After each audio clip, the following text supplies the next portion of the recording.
here we are from race 10 of the B14 World Championships at McCrae, Australia. And back on the fleet, it looks like the breezes continue to hotten up, Jono. Yes, there you can see the bit of extra pressure on the water there, a few extra white caps.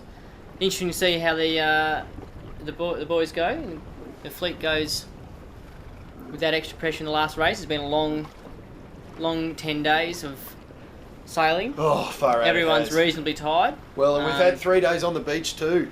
Yes. But, you know, it just goes to show, doesn't it, that, you know, it doesn't matter where you sail, bad weather can hamper any regatta. Absolutely. But it's been good to have a couple of days now of sea breeze with a bit of pressure in it, just to sort a few things out. It has been, and look, it's good to have some varying breezes. You know, there's no doubt that that it is challenging for the sailors who come to a regatta expecting good breeze, and you know, it does make regattas win or lose, doesn't it? Can do. And it's nice to have a bit of everything, because it does give those light weather crews and also the heavy weather crews a good chance to have an even regatta and have a good chance at you know, competing in all the varied conditions that sailors have to compete in. Yeah, it certainly helps spread the fleet out a bit. Definitely. You don't. Yeah. Look, the racing has been pretty tight overall, but it's been interesting in the stronger breezes and the shifty conditions. It certainly does make it harder for the middle to the back of the fleet, and they have been spaced out a bit and getting a few DNFs as they're timing out. Timing out. That's pretty harsh, isn't it? It's not a great feeling to be timed out 50 to 80 metres from the finish line. Yeah, I wouldn't have thought, but they're still out there and they're still having a crack. Oh, they are having a crack. Still really enjoying their time, so that's the main thing. Absolutely, and something that was said yesterday is it's great to see competitors coming back into the beach with a smile on their face. Absolutely. Because they've had fun, you know. The breeze just really gets them going. Well, we've got around 15 knots here, would you say? Oh, look, 15 to 18. 15 to 18. These boats tend to love the 15 to 18, so they really take off. Fully powered up, a little bit of centreboard up to keep the boat flattened off, and it looks like we're nearly into the starting sequence. Nearly up on the line here. there. Got Richie in a good position. Far out. He's well down the line. Picked a nice clear lane. You've got 694 Team Moffat, I believe. Yeah. Also going in for the pin. There's the start boat there, you can see it in the distance. Oh, what's Yellow Boat doing there? They've just parked it at the start. Coming off hot. I reckon that's a clear start, you know. I reckon they're off. And they're flying. Look at them go upwind. You wouldn't think these boats could go that quick upwind, but they do. They really move on. Oh, and who have we got here? That's the last gas coming in on a port tack start. Gosh, they're going. Trying to fight for a bit of clean air there, I reckon. Gosh, they would be. Pretty congested down at the pin, and there's another one here. Oh, there's Sebastian from France. Blackie's down low and moving quick there. He's nice and flat, fully hiked. Yeah, certainly making the most. You can see him pick up speed as he gets over those waves, and he's really using them to his advantage as they move through. And there's Team Moppet. Again, doing the same thing there. Oh, need to get the boat flatter. Dips the wing a little bit. It's not a fast way to go. Definitely not a fast way to go, Jono. And they've got a bit more weight in the boat. Also, not quite right up the front of the boat there. They're both sitting a little bit apart, a little bit halfway down the wing. Don't like to be cosy cone. No, got to snuggle. Got to snuggle. Absolutely, absolutely. It's said that the crew should be hanging at least one cheek. That's right, over the front end there. Keep the nose down. These boats, they love a good wave through the hull, and you know, self-draining cockpit makes it nice and easy to keep them clean, so you never had any issues of dust building up. No. And you know, the 18s, you know, when they're going downwind, sometimes they even hug. So you know, what's wrong with rubbing shoulders? It's a bit of a hazy day out there on Port Phillip Bay, but it's good to see the breeze up. Really good to see the breeze up. There's Toxic in the distance there, and just in front of them, GBR 753, I think. Having a good little battle. Yeah, absolutely. Moving up well there. The big black mane. Oh, Blackie firing along there with me.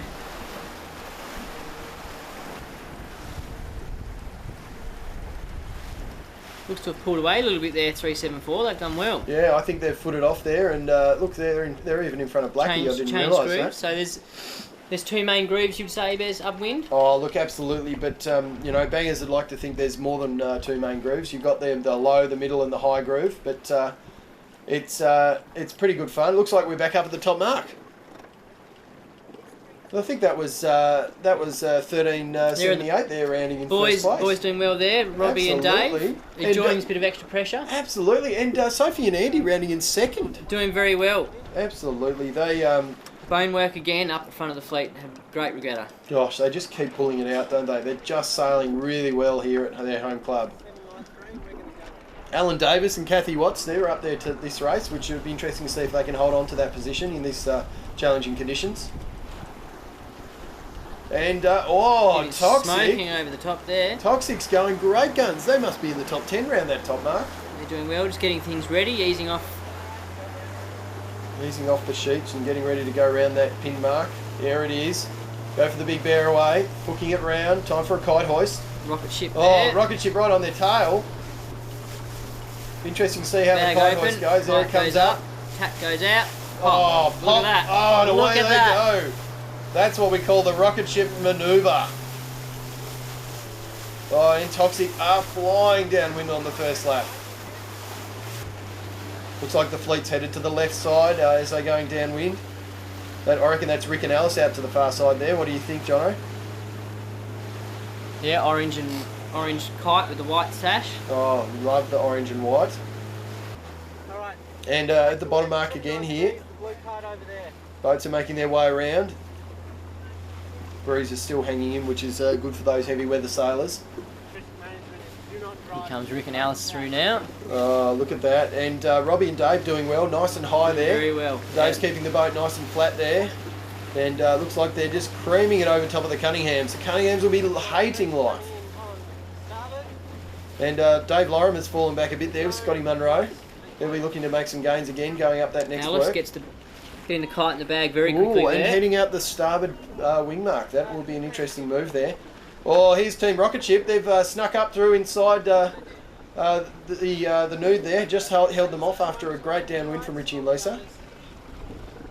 And Whitstable Marine there, still battling in these strong breezes. Yeah, Oh, there's a big... Kate and Tom in front of Barnsey. Gosh, they'd be loving life. And Team Moppett's still up there. Oh no, that's not. That's the Chariot Racer. Glenn and Dylan on the Bandit. Flying along there. Having good fun, weren't they? Yeah, they're definitely having a great time.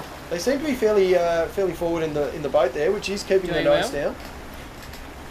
Odds 7, 8, 1 there, just running straight over the top. Father-son on the Bandit, isn't it? It is father-son. I think there's only two father-son combos out there, the Cunninghams and the Bandits. We've got Ewan and Tori, father and daughter combination, which is... We've got brother and sister. Brother and sister, and brothers with the Moppet, Team Moppet. So, look, it just shows you, doesn't it, that you don't have to be males to sail in this class. I think... No, one of the things was with this regatta that there was 18 ladies. 18 ladies on the course. That's got to be some great odds. 4 helms, I believe. Yep, 4 helms. skivers, which is great to see. Absolutely, we've got to have more of it, Jono. Certainly makes no difference. No, definitely not. Look, and when it comes to sailing, so it's good to see. It's really a really even playing field here with the wings instead of the trapezes. You note that quite a lot of the trapezing boats do like a tall, lanky crew because they get their weight further out. But with the wings, it keeps things nice and even. There goes Bangers around, I think. Closely followed by Andre and Craig there in Interesting to see they've got the pole out the front as well. Yeah, I think they must be having some retraction issues. I think that's Sophie and Andy rounding there. They've lost a couple of spots after that second downwind. 791 there. That's Watsy and Bish there on the Flying Donkey.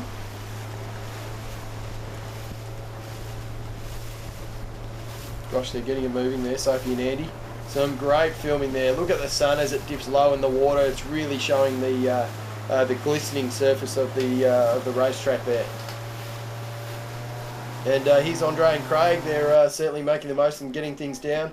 Oh, what's going on here? Sophie and Andy trying to get it in the bag. Are they going to have it down in time? It's falling off the deck there. Oh, hang on a second. No, that's Bonework. They've had some good gains on that downwind. In the final race of the B14 World Championships. Just behind Bonework, 793 there, bangers. Lockie's got the kite away. Gosh, he's a good weapon, isn't he? Very, very quick. Very quick, very quick. Good And he does have a pretty good mentor there with Guy. And 372 and 782 there, getting around and getting moving. Oh, and look at 791 there. The Flying Donkey's had another great leg. They managed to get through Sophie and Andy, it appears. Kite's gone very early there. It's nice and high, isn't it? Oh, blowing it. Andy, have you got that thing under control? Maybe blowing the tack just a little early then. Far out. I wonder if that was the skipper's fault. Oh, can Sophie hold it? She needs to get out there on the wing. They've still got Whitstable Marine, but they've gone deep. I reckon that will be interesting. Here comes Team Rocket Ship there in the distance. Whoa! Whoop! Oh, over taxi! Not quite committing with the jibe there, and over it goes. Look at that. And Rocket Ship packing their kite there, getting it in early. And back up the top mark. There goes the Queenslanders around the top mark for the second last time, I reckon. Gosh, look at them go. They just must love turning corners. This is Orca Blush, isn't it? Blush. Oh, looks Jeff. like there's the old Orca on the sail there. Oh, love it. Moving along very quickly. Jeff enjoys the strong breezes. Good for the headcam footage. Absolutely. Nice little bear away there. Getting the boat nose out of the water there as you turn the corner. Getting back in the back corner of the boat. So important there. And here's the French team getting around. That seems to be more relevant. They done quite well today with this bit of extra breeze. They have. They seem to be holding on a bit more. They said that they were struggling a little bit more, but today they've done pretty well at keeping the boat going, I think. Absolutely. Absolutely. Well, hopefully the Brits can give them a bit more support over the next year and give them some more heavy weather training. Gosh, Lewis is getting in the back corner early there, and it looks like they're trying to get that boat bared away. And I think that's it for the day. Oh no, or is this this is the upwind mark? Here we go. There's a few of the later boats going around there. The last gasp, is that one? That is the last gasp by Ronnie Kane. Gosh, he's been an asset to the club this year, hasn't he? And the class, in fact. Done a lot of work. Gosh, it's been a great championship, and it's a very professionally run. Very professionally run. Been a lot of volunteers, a lot of people willing to put their hand up, and a lot of sponsors as well. Like you know, that's something that I've been blown away by. A lot of support particularly with iSail Whitsundays. iSail Whitsundays, a big supporter, and Hamburg Sud getting the British team here. The boats here. There's little worried at the beginning. But they pulled it off, which was and got all the boats here. Good to get them here in time. So, and the Victorian government back behind the championship. It's good to see local government supporting sailing. Sailing, yeah, absolutely. And you know, it's a great competitive sport. Oh, and there goes Andre and Craig with a hoist there. Are they going to have a whiny? Oh, that looks deep. That looks. They've just got it out just in time. There we go. 793. Oh, and Andre continues to hold off Bangers. Bangers just can't seem to shake him. Bit of a wine glass there for them. Lucky. Again, they just seem to be picking that up. And here we are downwind. They're absolutely steaming down the hill there. A few other sponsors to mention. Ronston, Phaedrus Wines, Toll, Irwin Sales, CST Composites, Red Hill Brewery there, Blue Bay Cafe, Sea Equipment Australia, gotta love it. Hocking Stewart Real Estate, Matthew Short Marine, Sea Road Ferries, Boyle and Grigg, air conditioning there, the Rosebud Cafe, GPO, Band Boy, E-View with Mike O'Neill there, 100 Taps Brewery, and also A to Z Promotions. It's just been epic, hasn't it? Absolutely, and Bangers just looks to be coming across the line here, I think it is. I think that's the... Frank and Faye, also big supporters of the sailing club and the class. Absolutely. And gosh, Andre's sneaking through there. Are they across the line? They must be. Yep. Look at Dave didn't look very happy there. I think they may have had a bit of bit of spinning and trouble on the way down that Absolutely, last run. and there goes the Dropped back a rocket few ship places. through to sneak through and just pip Sophie and Andy there. They're loving it. I think that's a top 10 finish for us, isn't it? I think that was a top 10 finish for us, and very happy way to end the regatta. Absolutely. Look, two better Rick than and ever Alice before. as well, done very well. Very well in the strong breeze. Yeah, they have. They're certainly a lightweight Combination. Absolutely. There they are across the I think we finish mentioned line. earlier that there's not a lot of meat on Rick. Absolutely. Yeah, not much there at all. He's tall, but that's about it. And there's Lorimer going across the finish line. And I think that pretty much wraps up the regatta. So all the best, and we'll see you next year for some more action on board the B14s. Yeah, good bit of racing out there. Quite shifty like yesterday. Plenty of threes on.